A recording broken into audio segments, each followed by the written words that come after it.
when a hungry street kid cried out, "Stop! Don't eat that!" No one at the cafe could have imagined the chaos that would follow. The sun was shining. The sky was blue.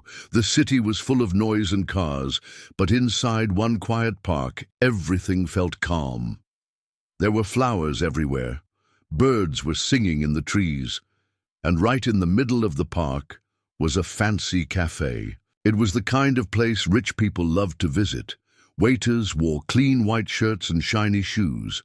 They walked around with plates of food that looked like art. Everything smelled yummy. Fresh bread, hot soup, and sweet cake. Everyone there wore nice clothes, and they talked in soft voices. At the best table in the cafe sat an old man named Bernard Green. He was very rich. Everyone knew his name. People said he owned many big companies and had lots of money. Bernard was 72 years old. His hair was white, and he wore a black suit and a red tie. He looked serious, but also kind. Sitting with him was a beautiful young woman named Marissa. She was his wife.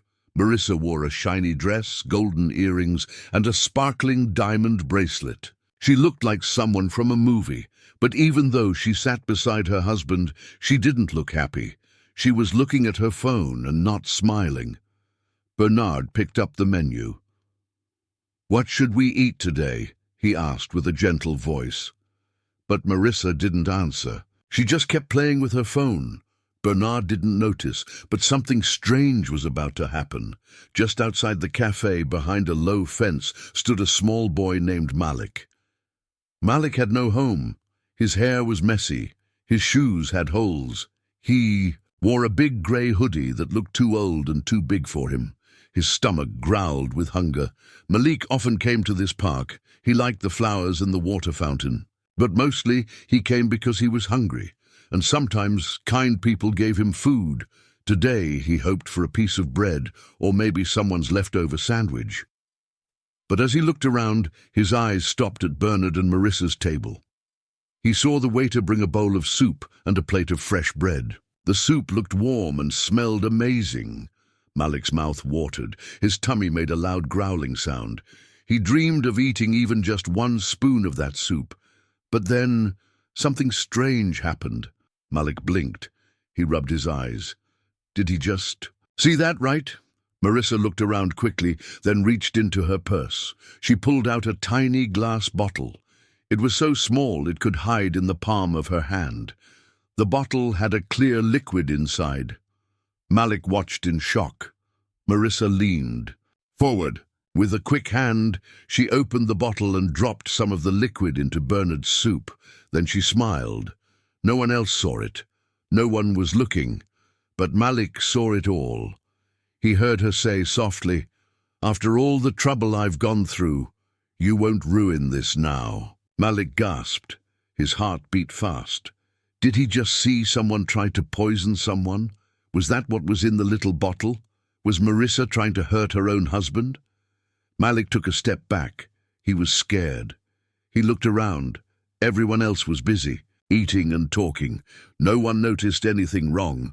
No one looked at him. He thought, "What should I do? I'm just a homeless kid. No one will believe me. They'll think I'm lying." But then Bernard picked up his spoon. He was about to eat the soup. Malik's eyes went wide. "No!" he thought. "Stop him." Even though he was scared, even though his hands were shaking, Malik ran forward. "Don't eat that!" he shouted as loud as he could. The cafe went silent. Forks stopped moving. Cups stopped clinking. Everyone turned to look at the dirty boy who had just shouted. Malik stood in front of the fancy table. His chest was rising and falling fast. His voice shook, but he didn't run away. "Don't eat it," he said again, pointing at the soup. "She put something in it." Marissa's face turned red. She jumped up from her seat. "What is this nonsense?" she said angrily. "Who let this child in here? He's lying." Bernard looked confused. He set the spoon down and looked at Malik. "What are you talking about?" he asked. "I saw her," Malik said. His voice was stronger now. "She poured something into your soup from a tiny bottle." The crowd started whispering. People leaned over their tables. Some looked at Marissa, others looked at Bernard. No one knew what to think. Marissa laughed nervously. He's just a street boy. He's making things up. He just wants money or food. But Malik didn't step back. You don't have to believe me, he said, but get someone to test the soup. You'll be sorry if you eat it. Bernard looked at his wife. Marissa, he said slowly, have you been acting strange lately? Marissa's face changed. She was no longer calm. You can't believe him over me, she cried. Bernard didn't say anything. He just stared at the soup. Then he looked at her again. Poison, he whispered. There were gasps from all around the cafe. People were now standing to watch. Some took out their phones. A waiter dropped a plate in surprise. Malik stood still. He had done what he could, but inside he felt worried. Would they think he was lying? Would the police come and take him away? Marissa reached for her purse. Let's just go, she said. He's crazy. But Bernard didn't move. He looked at a waiter and said, call the police. What? Marissa shouted. You can't be serious. Yes, Bernard said. Now. The waiter ran to make the call. Marissa stood up and tried to leave, but Bernard reached out and held her wrist tightly. You're not going anywhere, he said in a calm, cold voice. Malik stood back, breathing fast. He had done something brave. He had stopped something bad. But he didn't know what would happen next. The sound of sirens could be heard far away, coming closer. Everyone watched as Bernard kept his eyes on his wife, and for the first time, the rich man and the poor boy were on the same side. The police arrived quickly. They came with flashing lights and serious faces. People moved back to make space. Some whispered, some pointed. But everyone stayed to see what would happen. The officers walked to Bernard's table. Marissa was now quiet. Her face looked pale. She didn't try to run. She just sat still, biting her lip. One officer spoke gently. Sir, what happened? Bernard stood up. He looked tired, but his voice was strong. This boy, he said, pointing to Malik, says my wife put something in my food. I believe him. Please test the soup and search her purse. The officers nodded. One of them called for a special kit to test the food. Another gently took Marissa's purse. Wait, Marissa said, trying to smile. This is a mistake. That boy is lying. But the officer opened her purse and found the tiny glass bottle. It still had some of the clear liquid inside. Marissa's face turned white. She had no more excuses. The officer sniffed the bottle carefully. Then he looked at his partner and nodded. We need to take her in for questioning. No, Marissa cried. I didn't mean to. It was just he was going to leave me. The officers didn't say anything. They took her hands and gently put them behind her back. Marissa didn't fight. She looked at Bernard one last time and whispered, I did it for us. Bernard turned away. As the police car drove off with Marissa inside, the cafe slowly returned to normal. But Bernard didn't sit back down. He turned to Malik. The boy stood still, unsure of what would happen next. Come with me, Bernard said kindly. Malik followed him. They sat on a bench near the flowers. Bernard looked at Malik closely. He noticed how skinny the boy was, how tired his eyes looked. What's your name? Bernard asked. Malik, the boy said softly. How old are you? 13, I think. I stopped counting. Bernard raised an eyebrow. You think? Malik nodded. I don't have a birthday anymore. Not since my parents died. Bernard's face changed. He looked sad. I'm sorry. What happened? Malik looked at the grass. It was a fire, a long time ago. Our house burned down. I was the only one who got out. Bernard didn't speak. He waited. Malik went on. After that, I lived with an uncle, but he didn't like me. He said I was bad luck, so I ran away. I've been on the streets for 2 years. 2 years, Bernard whispered. You've been alone all this time. Malik nodded. I stay. Near the park. People throw away food sometimes. I pick cans to sell. I try to stay out of trouble. Bernard sighed. Today, you didn't stay out of trouble. Malik smiled a little. Yeah, but I couldn't let you drink that soup. I know what it's like to lose someone. Bernard looked away. He felt something heavy in his chest. I had a son once, Bernard said quietly. Malik looked up. He would have been your age now, but he died when he was just a baby, a car crash. After that, my wife left. I spent years building companies, making money, but I was always alone. Bernard wiped a tear from his eye. I married Marissa because I was tired of being lonely. She was sweet at first. Or maybe I just wanted to believe she loved me. Malik didn't know what to say, so he sat quietly beside the old man. After a moment, Bernard asked, "Where do you sleep at night?" "Behind the bakery," Malik answered. "It's warm there, and they don't chase me away." Bernard shook his head. "That's no place." "For a child," he stood up. "Come on." "Where?" Malik asked. "You're coming with me." Malik froze. "What? Why?"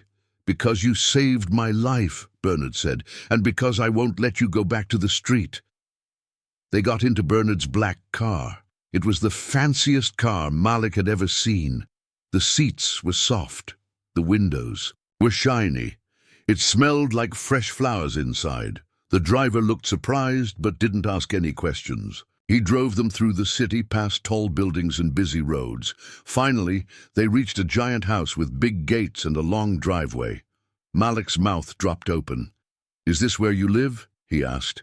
"Yes," Bernard said. "But it's too big for one person. Maybe now it won't feel so empty."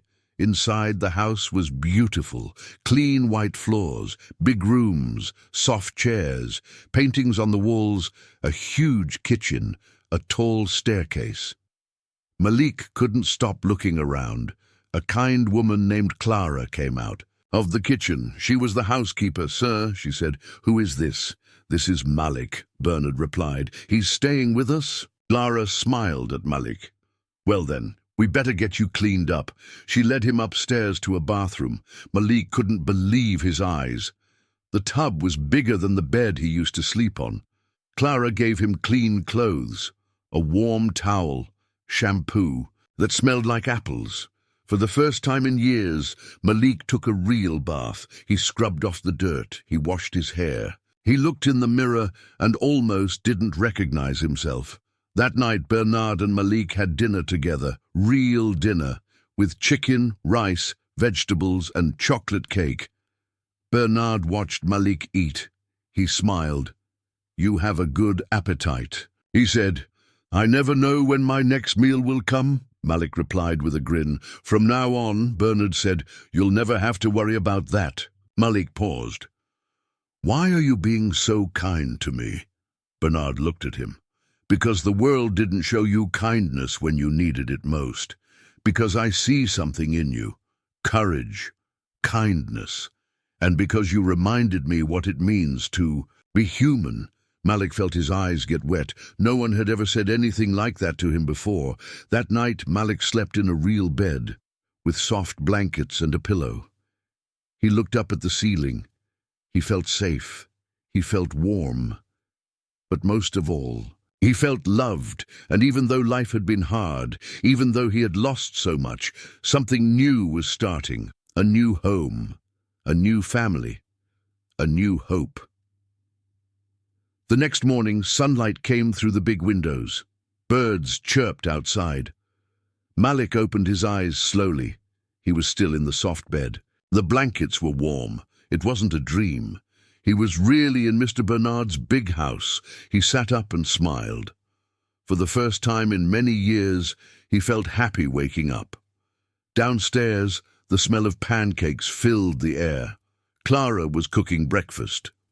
"Good. Morning, Malik," she said cheerfully. "Come eat before it gets cold." Malik sat at the table. Bernard was already there, sipping tea and reading the newspaper. "Did you sleep well?" Bernard asked. Malik nodded with a big smile. "Like a king." Bernard laughed. "Good. Kings should have pancakes." Clara placed a plate in front of Malik. There were golden pancakes, sweet syrup, and fresh fruits. Malik's eyes widened. "I've never had food like this," he said. "Well," Bernard replied, "get used to it. You're home now." Malik stopped chewing for a moment. Did he just say home? He smiled again and kept eating. After breakfast, Bernard took Malik around the house. "This is the library," he said, opening a big wooden door. "There are hundreds of books here." Malik looked around with wonder. He loved books, but on the streets he only found old magazines or torn storybooks. "You can read any book you want," Bernard said. "Really?" Malik asked. "Of course." They moved to another room. "This is the music room," Bernard said. There was a big piano in the corner. Some guitars hung on the wall. Malik touched one of them carefully. "Did you play music?" he asked. "My wife used to," Bernard said, "before things changed." Malik didn't ask more questions. He didn't want Bernard to feel sad. Later that day, Bernard sat Malik down in the living room. "There's something I want to ask you," he said. Malik looked up. "Would you like to go to school?" Malik blinked. "Me? School?" "Yes, real. School, with teachers, books and friends." Malik felt shy. "But I don't even have a school bag. Or a uniform." Bernard smiled. "We'll get everything you need." Malik thought for a moment. Then he nodded. "I want to learn." Bernard's eyes lit up. "Then we'll start tomorrow." That afternoon, they went shopping. They bought school uniforms, shoes, notebooks, pencils, crayons, and even a lunchbox with Spider-Man on it. Malik held the bag and smiled the whole time. He had never owned anything brand new before. Everything he had before was old or torn. But now, everything was his. People at the store smiled at him. He didn't feel like a street boy anymore. He felt like someone important. That evening, as they sat in the garden, Bernard asked, "Malik, do you have any dreams?" Malik looked up at the sky. It was turning orange as the sun began to set. "I used to dream," he said softly. "But after I lost my family, I stopped." "Maybe it's time to dream again," Bernard said. Malik thought for a moment. Then he whispered, "I want to help other street kids one day, like you helped me." Bernard smiled. "That's a beautiful dream, and I'll help you make it come true." The next day, Malik started school. He was nervous. He didn't know if the other kids would like him. But when he walked into the classroom with his neat uniform and new bag, the teacher smiled. "Welcome, Malik," she said. "Everyone, say hello." The children all said, "Hello, Malik." He smiled shyly and sat down. The lessons were hard at first. He had missed many years of learning, but Malik tried his best. He asked questions, he listened carefully, and every day he got a little better. He especially loved reading. The stories in the books made him dream again. One day, after school, Malik ran into Bernard's office holding a drawing. "Look," he said, "I drew our house." Bernard looked at the paper. Malik had drawn the big house, Clara, himself, and Bernard standing in front of it, but what caught Bernard's eye was the title Malik wrote at the top, "My Family." Bernard looked at the picture for a long time. Then he gently pulled Malik into a hug. "You're my family too, son," he whispered. Malik hugged him tightly. He didn't need to say anything. He already knew. Months passed. Malik became one of the best students in his class. He made friends. He even joined the school art club. He smiled more. He laughed louder. He ran around the garden like a happy child. And Bernard, he also changed. He didn't feel lonely anymore. He looked forward to mornings, to school stories, to silly jokes over dinner. He wasn't just a rich man with a big house. He was a father again. One Sunday, after dinner, Malik asked a quiet question. "Mr. Bernard, can I call you Dad?" Bernard's eyes filled with tears. He had waited so long to hear something like that. "Yes," he said with a soft smile. "I'd be proud if you did." Malik ran into his arms. "Thank you, Dad." And in that moment, everything felt perfect. Years later, Malik did exactly what he promised. He grew up, went to college, became a writer. and opened a small center for homeless kids, just like he once was. He told them, "There's always hope. I found mine in the kind heart of one man." And on the wall of the center, there was a photo. It was of Bernard and Malik standing in front of the big house, smiling.